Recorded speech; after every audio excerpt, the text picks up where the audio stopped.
This is the Bay of Marathon on the eastern coast of Greece. I'm Matthew Settle. Over 2,000 years ago, in September 490 BC, 600 ships lay the entire length of this shoreline, while an army of 30,000 Persian invaders raced up the beach. Their mission, to capture Athens and conquer Greece for the empire of Darius, the king of Persia. But 11,000 Greek infantrymen stood in their way here at Marathon. Now, with new video game technology, you are about to see this great battle as never before. The vast numbers of soldiers, the troop formations, how they fought, and how the battle was won. Get the view the generals wish they'd had now in decisive battles.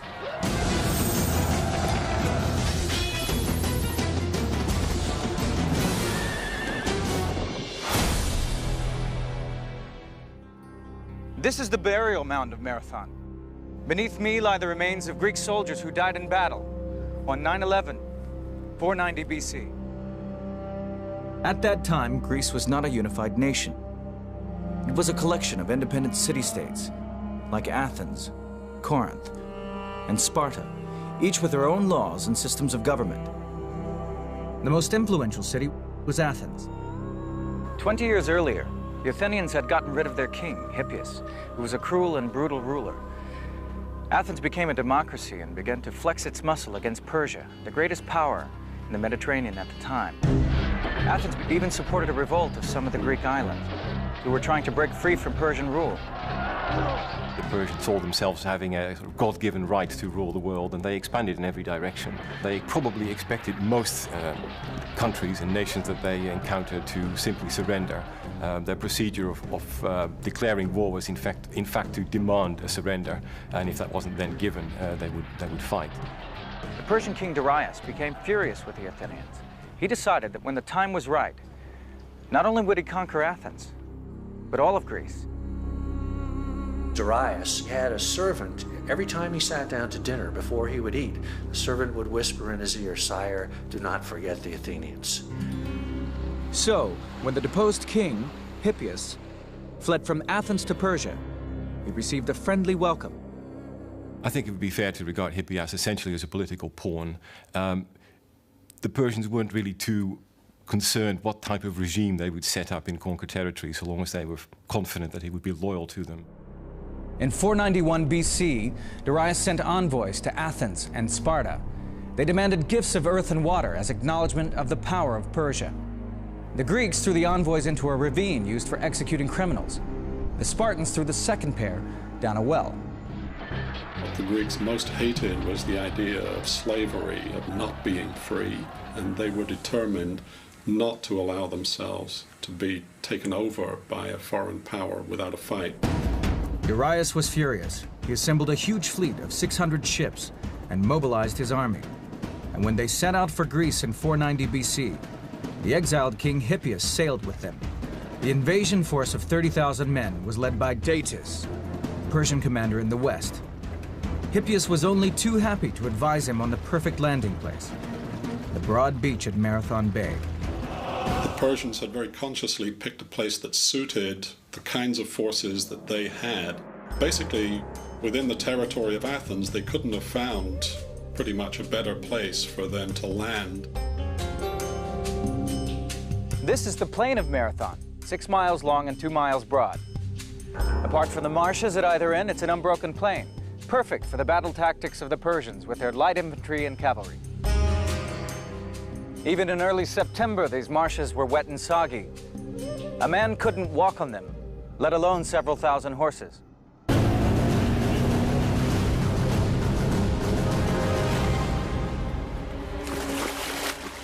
Hippias did not have a happy homecoming. As he jumped ashore, he had a coughing fit and spat out a tooth. When he looked for it in the sand, he couldn't find it. And he took this as a sign from the gods that he would not regain his kingdom.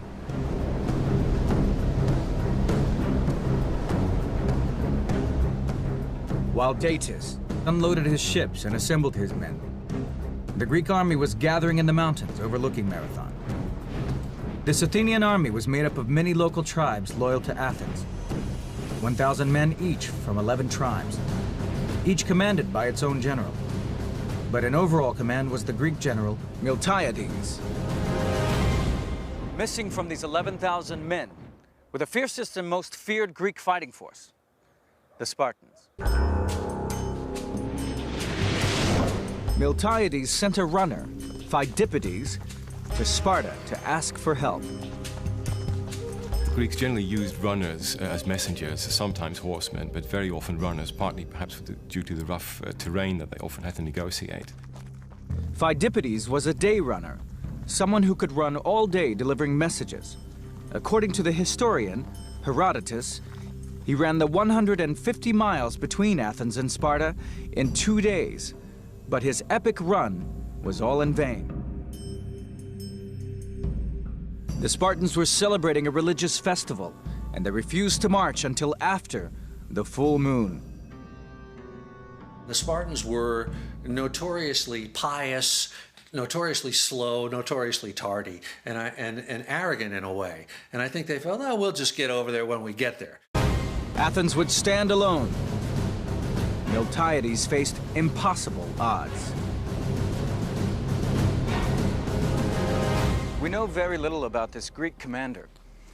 He was from a leading family in Athens and must have had considerable military experience to win command of the army. But we may have one link that stretches back 2,500 years. This helmet is an exact replica of the one recovered by archaeologists. It's from exactly the right period and had the inscription, "Miltiades dedicates this helmet to Zeus."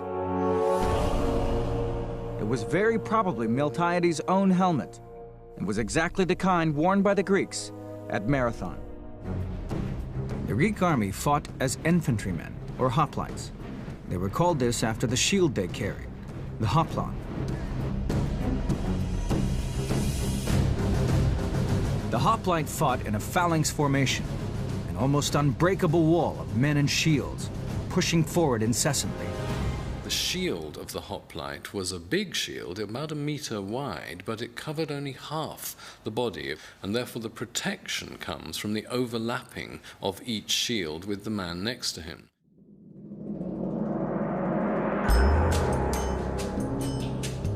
From the mountains high above Marathon, Miltiades and his 10 generals had a clear view of the Persian army arrayed beneath them. This was an army over twice their number, with archers from Ethiopia, swordsmen from the banks of the Indus, and wild horsemen from the steppes of Asia. Although all these men were the subjects of King Darius of Persia, they had little in common with one another. Not even a common language. The Greeks, on the other hand, were neighbors, standing shoulder to shoulder and brother to brother, fighting to save their independence and way of life. Memories of the tyrant Hippias were fresh in their minds, and death was preferable to him regaining the Athenian crown. But neither side seemed eager for a fight. For 4 days, the two armies faced each other in a nervous standoff. One reason why the Greeks waited is simply that they were in a very strong position there. They could not, as such, be forced. And the Persians, being so much larger, had a supply problem, and therefore it was quite likely that supplies would run low and that they might even consider retiring. Datis was holding back in hope that the Athenians, still loyal to Hippias, might rise up and seize control of Athens. On the Greek side, Miltiades waited, perhaps in the hope that his forces might be bolstered by the promised Spartan contingent. Neither side would make a move. But in the Persian camp, Datis was hatching a daring battle plan that would break the deadlock. Soon the killing and fighting would begin. September 490 BC, on the plain of Marathon in Greece, a mighty Persian invasion force was waiting to go into battle against a small Greek army intent on saving their country, their freedom, and their way of life. After 4 days of stalemate, the Persian commander Datis decided to gamble everything on a quick victory.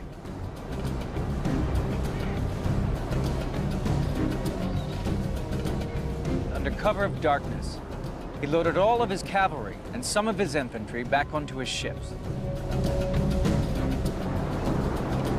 While the Athenian army was at Marathon, he would sail round the coast, land his troops, and attack the unprotected city of Athens.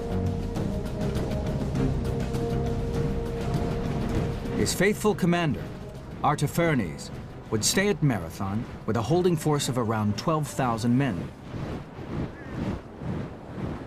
If Datis thought he could load thousands of horses and men onto his ships and sail quietly away into the night, he was very much mistaken. Miltiades' scouts uncovered the ruse. The Greeks consequently realized here is a danger and an opportunity. The danger is if we don't act now, the city will be captured behind our backs. The opportunity is we can march down into the plain now and take them on because they won't have time to unship their cavalry again. Miltiades had to move quickly. It would take Datis more than 10 hours to sail to Athens and several more hours to unload his army. Miltiades had to win a quick victory at Marathon and then march at full speed back to Athens to confront Datis. What they did was seize what the Greeks called kairos. They had a word meaning opportunity, the opportune moment. And I think the genius of Miltiades is indeed largely responsible for their choosing the right moment.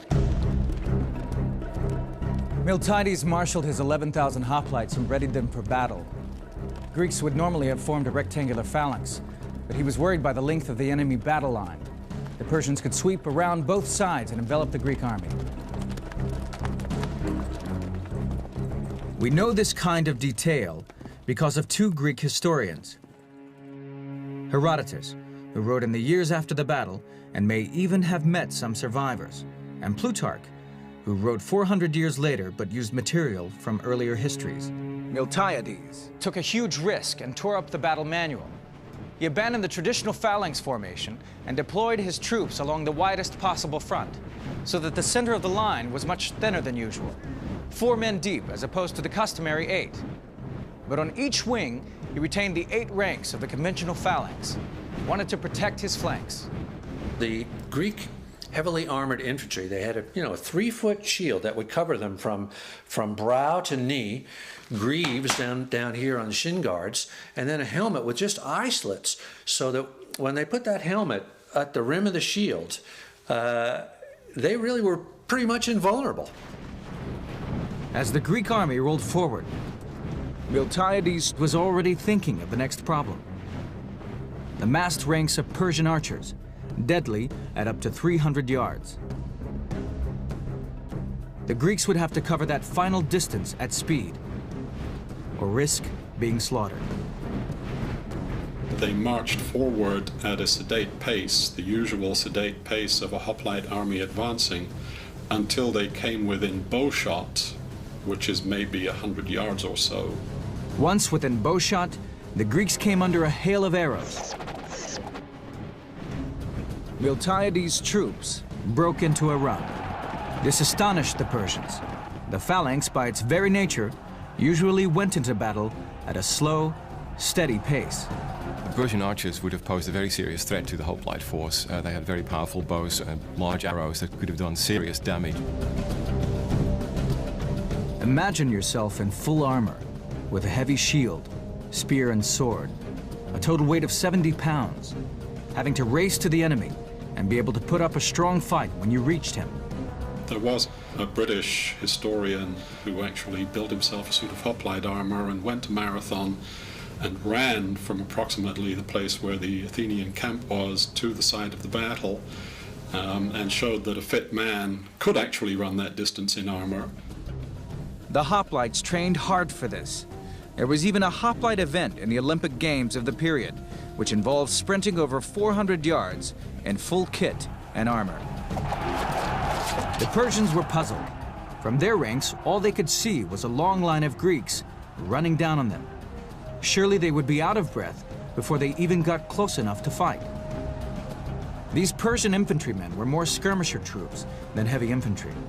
Lightly armed with short spears and scimitars, they formed ranks as a line of steel-tipped spears came hurtling towards them.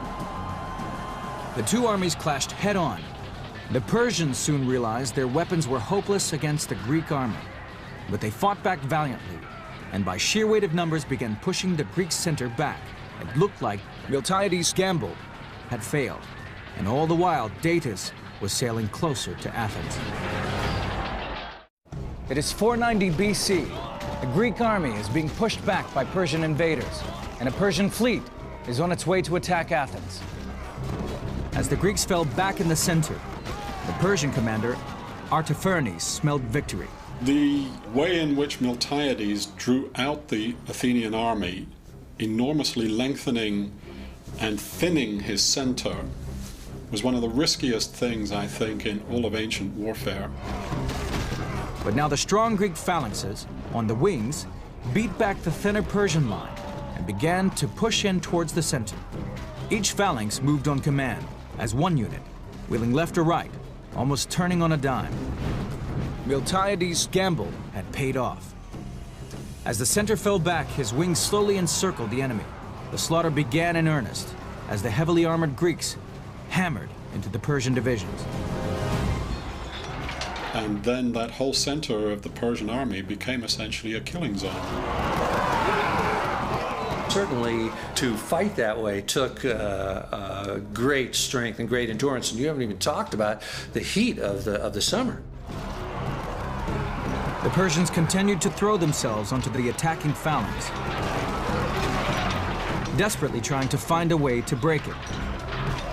In the meantime, the Persian archers poured thousands of arrows into the Greek lines, now so closely packed with the Persian infantry that they were bound to hit their own soldiers.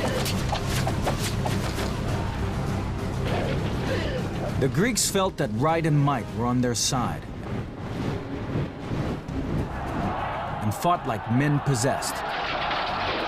Tactics were not so important in those days. It was more just the guts to stand next shoulder to shoulder with your mates and carry on the fight. The Persians were a broken force. They had never been defeated by the Greeks. But now thousands of their soldiers lay dead or died. Suddenly the Persians broke and ran for their ships, desperate to escape the slaughter.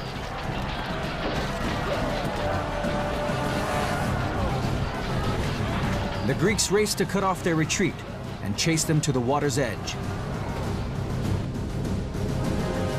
There was chaos on the beach, the stampeding troops pushing and heaving to get their craft away, while trying to defend themselves from the pursuing hoplites.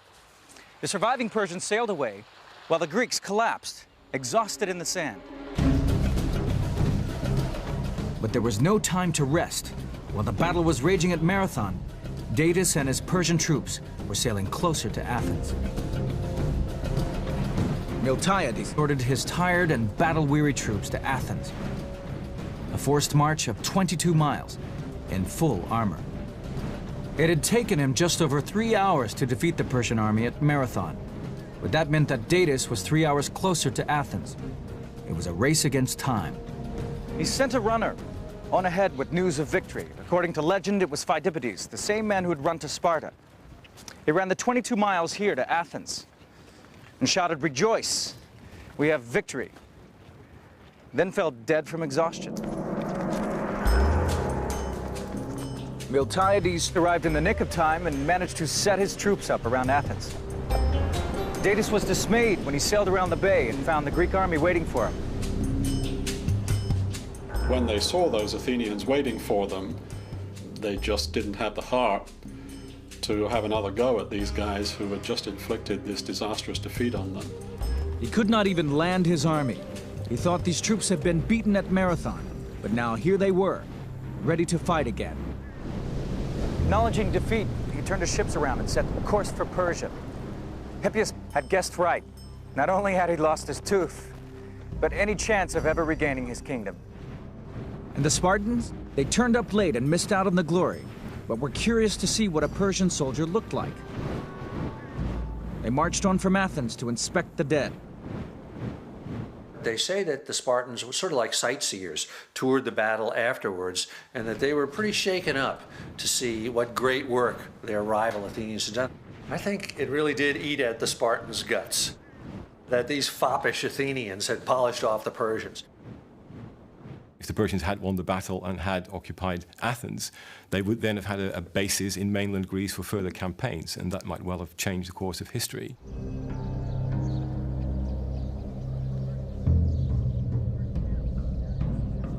Marathon was a true battle, a real battle that was decisive and that threw back an invading enemy.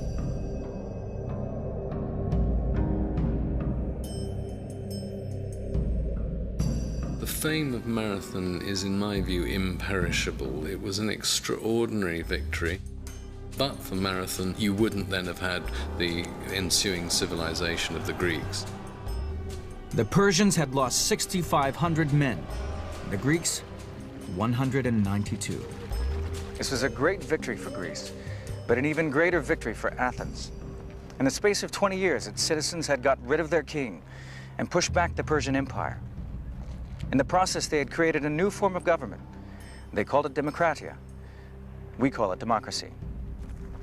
And Phidippides, his run is remembered at every Olympics, and each year in cities around the world, when ordinary people run the marathon.